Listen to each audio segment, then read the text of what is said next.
where do you see gold going in the next 12 months? And Richard, where do you see cryptocurrencies heading in the next 12 months, including Bitcoin? So I'll start off with you, Peter.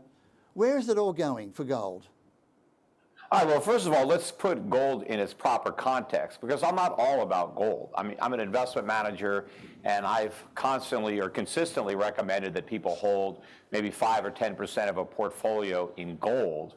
But the remainder of the portfolio is in, income-producing assets, companies that I think have good fundamentals, that are growing their earnings, that are paying good dividends. I look at gold as a proxy for cash. A lot of people are talking about holding cash now, not for the yield, because there is none, but for the optionality, because if stocks go down or real estate goes down, you can use your cash to buy these assets on sale. Well, I do the same thing with gold. I would rather be holding gold, waiting for better buying opportunities in stocks that I like or real estate that I like, rather than fiat currency, especially in an inflationary environment where it's the fiat currency that could crash rather than the assets. But if you're holding your liquidity in gold, well, then you're protected from inflation. And so that's why I like gold. I mean, I like gold as an alternative to dollars, as an alternative to euros, yen, any of the fiat currencies, and as an alternative to any of these crypto fiat currencies. If you think stocks are expensive, if you think real estate is expensive or bonds are expensive, and you want to have dry powder, then gold is a great place to keep it. Gold is an excellent store of value. It's maintained value over the years, over the decades, over the centuries. It's been money for thousands of years. So I believe that gold is a good, it has a position in a portfolio to act as a as a store of value and as a source of liquidity. But over the long run, I mean, gold doesn't produce any income. It's not like real estate where you get rents. It's not like a stock that has earnings and pays you dividends. It's not like a bond where you can get interest, although today bonds pay very little interest, which is part of the problem.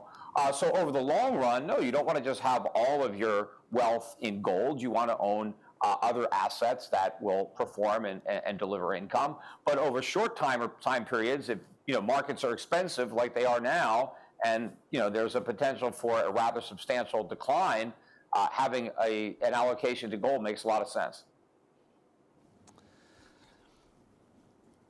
Richard. Yeah, everything he just said was very stupid. So this is going to be a very easy debate.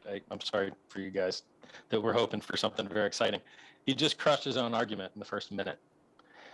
I'm facing a guy that owns 10 to 20 times more not gold things than gold things, because he knows that those things are better assets. He says that gold holds value over time. It doesn't.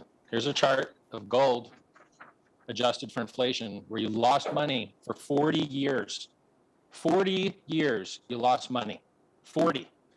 If you had bought gold 10 years ago, you're down today. You lost money from 10 years ago, not even inflation adjusted.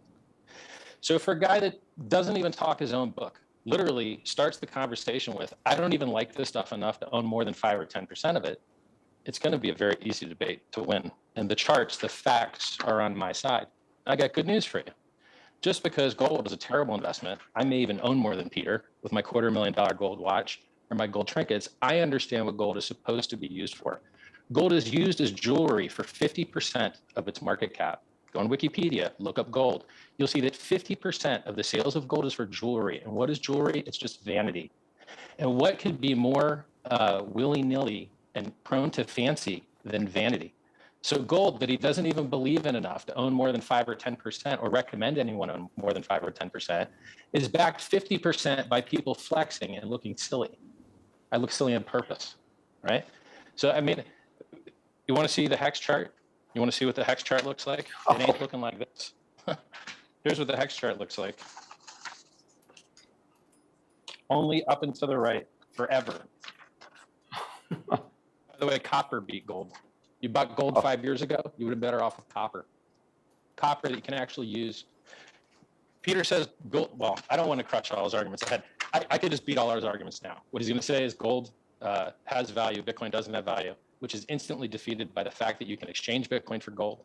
I remember back when Bitcoin cost less than an ounce of gold, now Bitcoin costs 20 times more. You could have bought in the top of, I bought Bitcoin at 30. I mined it at 50 cents. In 2013, it went up to $1,300, which was the price of gold.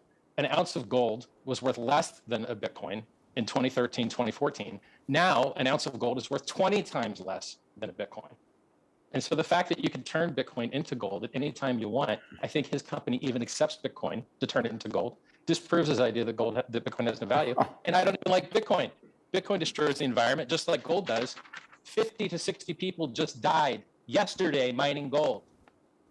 Yesterday. How many people died mining Bitcoin? So this is the reality that we live in. I've already won